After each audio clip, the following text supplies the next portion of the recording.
Friends,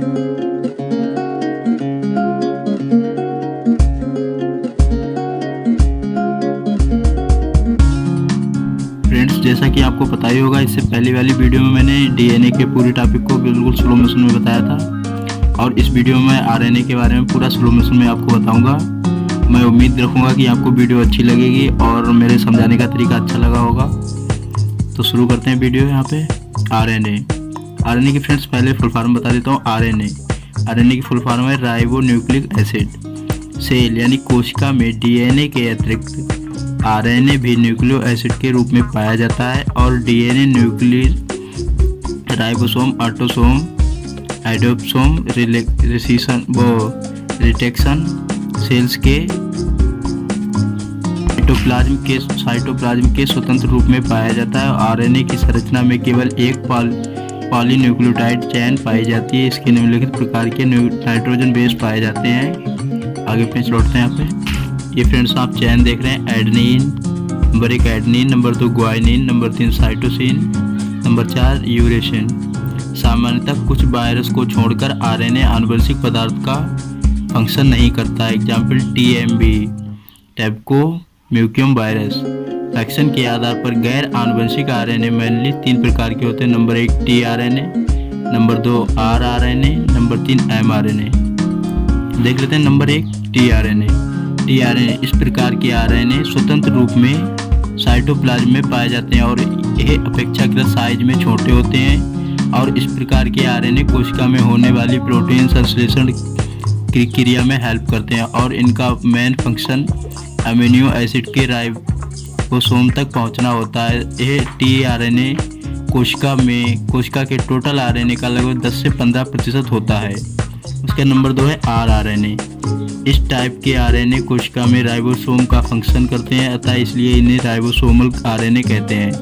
यह RNA कोशिका में टोटल आरएनए का लगभग 75% होते हैं। नंबर 3 है एमआरएनए यानी मैसेंजर आरएनए। यह आरएनए डीएनए से आनुवंशिक सूचनाओं को कोडन के राइबोसोम तक पहुंचाने का कार्य करते हैं और यह आरएनए प्रोटीन संश्लेषण की क्रिया में ढांचे के रूप में पाए जाते हैं, ढांचे के रूप में कार्य करते हैं। और यहाँ पे देख रहे हैं और यह मैसेंजर आरएनए कोशिका में टोटल आरएनए का 5 से 10% भाग होते हैं। उसके बाद फ्रेंड्स यहाँ पे देख लेते हैं different between DNA and RNA. मतलब आरएनए और डीएनए में क्या क्या अंतर पाए जाते हैं वो देख लेते हैं, रिवाइज करते हैं इसे।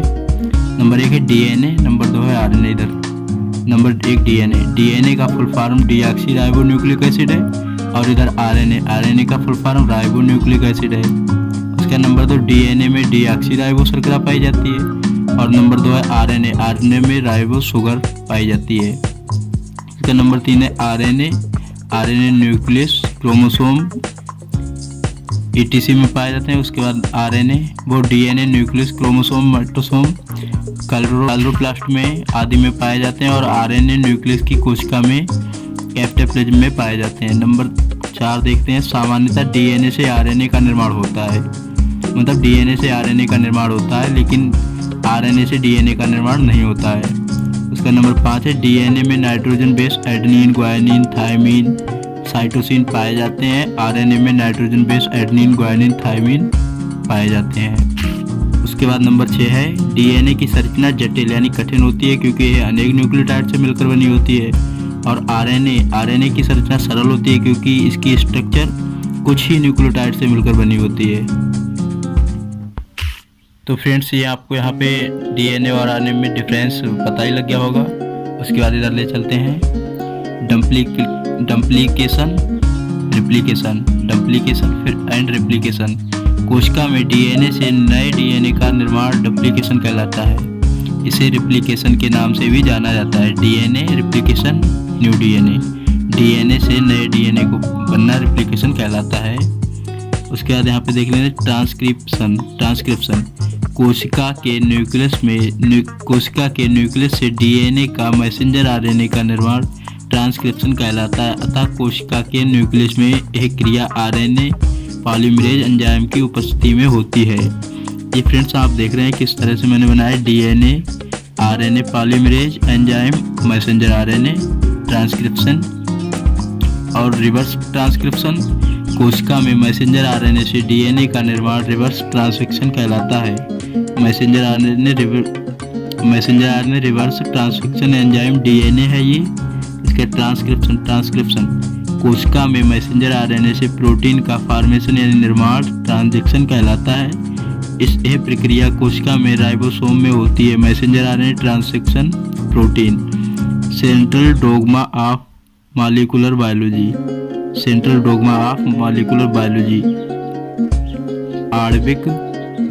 आणविक विज्ञान की मॉलिक्यूलर इस विचारधारा को सबसे पहले 1968 में क्रिक नामक साइंटिस्ट ने दिया। ये देख ही रहे हैं आप, आणविक विज्ञान की मॉलिक्यूलर इस विचारधारा को सबसे पहले 1968 में क्रिक नामक साइंटिस्ट ने दिया। उसके बाद आप इसे इस तरकीब के माध्यम से देखेंगे। रिप्लिकेशन हो रहा है ये डीएनए और मैसेंजर आरएनए में ट्रांसक्रिप्शन हो रहा है। उसके बाद ट्रांसक्रिप्शन ये यहाँ पे प्रोटीन संश्लेषण की क्रिया में पॉलीपेप्टाइड चेन के रूप में होता है रिवर्स ट्रांसक्रिप्शन। ये figure central dogma of molecular biology का फिगर है ये। उसके बाद देख लेते हैं क्रोमोसोम। सन 1888 में वाल्डियर नामक साइंटिस्ट ने सबसे पहले क्रोमोसोम नाम दिया और क्रोमोसोम कोशिका डिवीजन को मोटा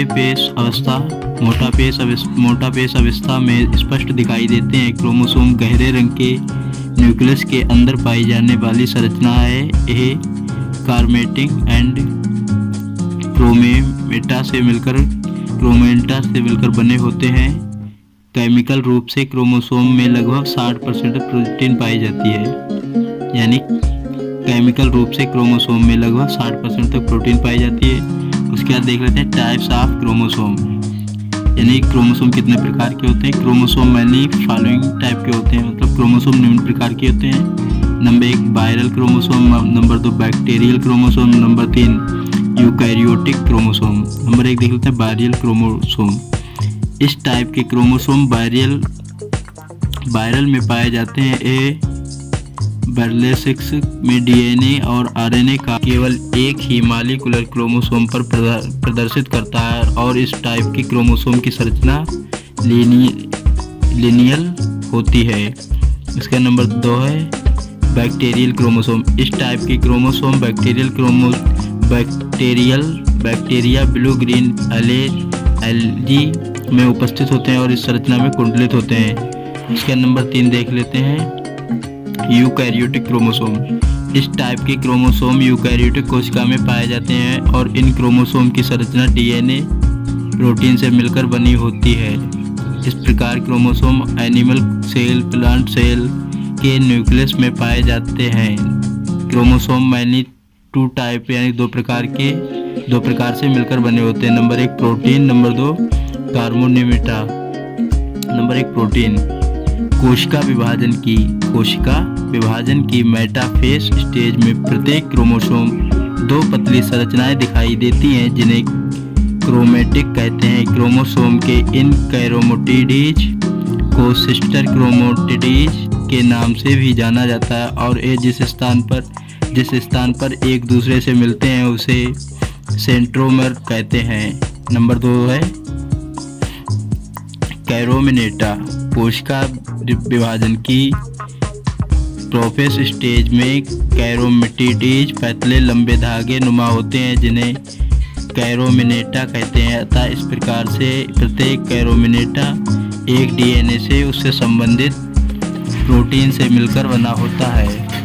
कैरोमेटिड स्टेज में 60% प्रोटीन तथा 40% न्यूक्लियो एसिड होता है जिसमें से 35% डीएनए 5% आरएनए होता है और क्रोमोसोम में प्रेजेंट डीएनए जेनेटिक पदार्थ का फंक्शन करता है और ये डीएनए फॉलोइंग 2 प्रकार के प्रोटीन से बना होता है। इन्हें 2 प्रकार की प्रोटीन से बना होता है। Number 1 acidic protein. Acidic protein उच्च अणुभार वाले नॉन हिस्टोन प्रोटीन होते हैं जो एंजाइम की तरह कार्य करते हैं। Number 2 basic protein. क्रोमोसोम में बेसिक प्रोटीन के रूप में प्रोटीन्स पाई जाती है और इस मॉलिक्यूलर वेट लो होता है और ये डीएनए के साथ मिलकर निम्नलिखित प्रकार के न्यूक्लिक प्रोटीन बनाता है। Number 1 H1 proteins, H2A proteins, number 3 H2B proteins, number 4 H3 protein, number 5 H5 proteins. Chromosome के आधार पर क्रोमोसोम फॉलोइंग टाइप के होते हैं। Number 1 acentric chromosome, number 2 telocentric chromosome, number 3 acrocentric chromosome, sub metacentric chromosome, उसके बाद नंबर 5 मेटासेंट्रिक क्रोमोसोम। तो friends इसके लिए मैं बिल्कुल डिटेल में आगे वाली वीडियो जो आएगी उसमें बताऊंगा। आज के लिए इतना ही, और अगर आपने मेरे यूट्यूब चैनल को सब्सक्राइब नहीं किया तो पहले सब्सक्राइब कर लें, और आपको कहीं पे लगता है कि हाँ वीडियो अच्छी है तो इसे लाइक कर दें, अपने फ्रेंड्स के साथ शेयर करें। Thanks for watching my video. Thank you.